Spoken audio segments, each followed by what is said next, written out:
सहयोगी जुड़ रही हैं, कविता थपलियाल, जो पर्सनल फाइनेंस में आपकी मार्गदर्शक काफ़ी जगह बनती हैं, अच्छे अच्छे लोगों को लेके आती हैं, और आज वो एक रिपोर्ट फाइल कर रही हैं इस मुद्दे पे कि रिटर्न का जो एडवर्टीजमेंट का मामला जो चल रहा है और गलिबल नए इन्वेस्टर्स को खींचा जाता है, कितना गलत है और सेबी कितना ज़्यादा सख्ती से इनकी तरफ आ रहा है। गुड आफ्टरनून कविता। बिल्कुल, तो यहाँ पर जैसा कि हम सब जानते हैं कि आर्थिक साक्षरता की कमी है और फाइनेंशियल एजुकेशन की कमी है, और इसके चलते बहुत सारे ऐसे लोग हैं जो शायद बाजार की चाल को नहीं समझते हैं और भ्रामक विज्ञापनों का शिकार हो जाते हैं, और इनके बचाव के लिए, इनके हित में एक बार फिर से रेगुलेटर सेबी जो है वो आगे आया है। तो सेबी ने अपनी जो नई एडवर्टाइजिंग कोड है उसमें अब कंप्लाइंसेस कुछ और सख्ती से इंट्रोड्यूस कर दिए हैं, और ये जो कंप्लाइंसेस हैं ये निवेश सलाहकारों के लिए हैं, रिसर्च एनालिस्टों के लिए हैं, और ये जो है अब भ्रामक तरह के विज्ञापन जो है वो नहीं दे सकते। भ्रामक विज्ञापनों से क्या मतलब है? जहां पर ये निवेशक की अज्ञानता का फायदा उठाते हैं, जहां पर ये उनको गारंटीड रिटर्न, अश्योर्ड रिटर्न जैसे दावे करते हैं,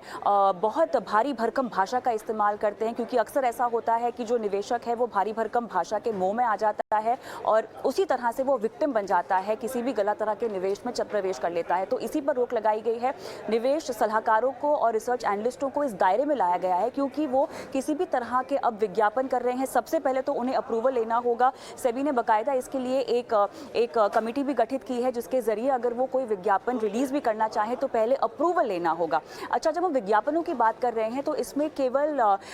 टीवी और न्यूज़पेपर के विज्ञापन नहीं है, इसमें तरह तरह के जो पैम्पलेट्स जारी किए जाते हैं, किसी भी तरह की कम्युनिकेशन जो आप अपने निवेशकों के साथ और रिटेल निवेशकों के साथ करना चाहते हैं, उन सबको इस दायरे में लाया गया है। वो सब तरह की कम्युनिकेशन को, जिसमें एसएमएस भी शामिल है, ये सब कुछ उसमें लाया गया है। चुनिंदा शब्द हैं, जैसे कि ये कह देना कि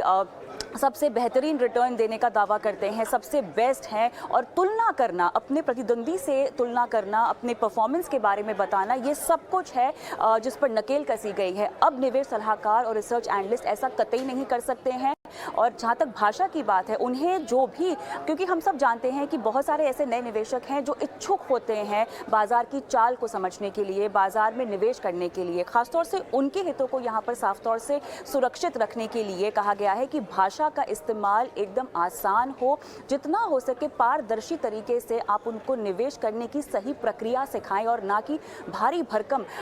शब्दों का इस्तेमाल करें। अच्छा, ये भी कहा गया है कि वो जो किसी भी तरह के रिसर्च रिपोर्ट्स का इस्तेमाल नहीं कर सकते हैं लुभाने के लिए निवेशकों को। और जहाँ तक सख्ती की बात है, अप्रूवल लेना नए एडवर्टीजमेंट्स के लिए बहुत ज़रूरी हो गया। तो एक बार फिर से हम निवेश सलाहकार और रिसर्च एनालिस्टों पर, खासतौर से जो नए निवेशक हैं जो बाजार को नहीं समझते हैं, एक बार फिर से रेगुलेटर को आगे आते हुए देखा है इनके हित में।